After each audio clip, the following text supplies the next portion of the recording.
It is widely accepted that Germany could have reliably performed or even won the Second World War if it wasn't for Hitler's stubborn hubris, incessant micromanagement, and tactical incompetence. But what if I told you that was false? Mostly. After the war, surviving German officials were quick to pin a lot of the blame on deceased political agents of the German war machine, particularly the Führer himself. A couple of strategic blunders are widely cited as his direct fault, and while calling him a military genius is a bit of a stretch, there was certainly logic and justification in his decisions, tied to mobilization speed, political cohesion, and resource access.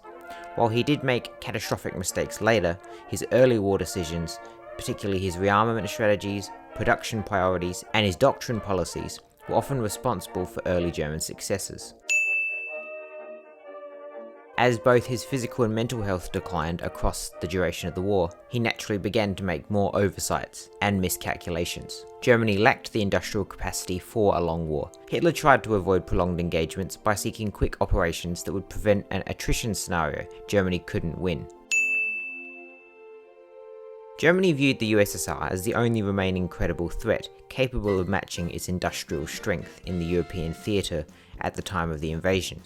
Germany believed war with the USSR was inevitable, and that delaying it would just allow the Soviets to grow even stronger. They sought to eliminate the USSR quickly, securing massive agricultural and oil resources in Ukraine and neighbouring regions, and then break the British hope of continental resistance.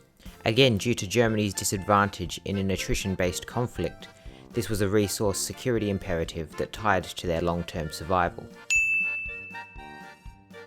The Volga region was actually Germany's primary strategic objective in 1942. Stalingrad itself was a gateway to cutting Soviet logistics and protecting the flank of its oil offensive. Hitler believed capturing Stalingrad would secure the German southern advance and prevent Soviet counterattacks onto the Caucasus region. This decision was deep-rooted in protecting the oil-driven objectives, not the symbolism. Germany's strategic position was fundamentally overextended. You couldn't tell, and each front did have a genuine political or a logistical obligation that needed to be met 24/7 with the limited resources that Germany actually had. For example, maintaining garrisons in Norway for the iron ore production industry, holding forces in France against expected Allied landings, or even supporting Italy to prevent its political collapse. These commitments were often critical to either resources or alliances. Decisions such as prioritising U-boats early or delaying full wartime mobilisation were based on economic and political calculations. Early in the war, Germany avoided full mobilisation to maintain civilian morale and political stability. Germany believed a short war was necessary for victory. Production choices were optimised for quick campaigns rather than the long industrial conflicts, which aligned with their strategic assumptions at the time.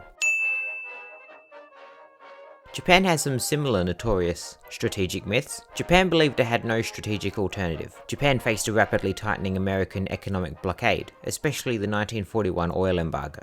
Without access to US oil, Japan's navy would become inoperable within 1 to 2 years. Their leadership concluded that war was inevitable and that waiting would only weaken them. They made the decision in hopes to disable the US Pacific Fleet long enough to secure the Southeast Asian oil fields and fortify a defensive perimeter.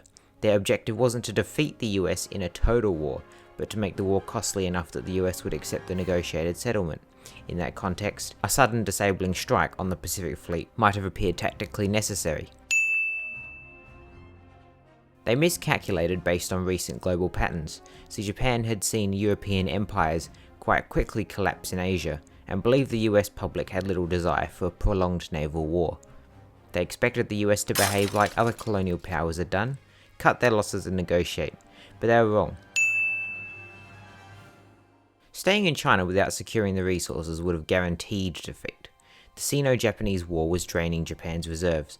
They couldn't sustain the war industrially without Southeast Asian resources, especially the oil, rubber and metals. However, the US oil embargoes left them with two options: withdraw from China before they faced shortages, or war with the United States. Their only route to sustain the war with China, and thus preserve their empire, was to seize the resource fields controlled by the European colonial powers, and the Pacific expansion was a forced consequence of this dependency.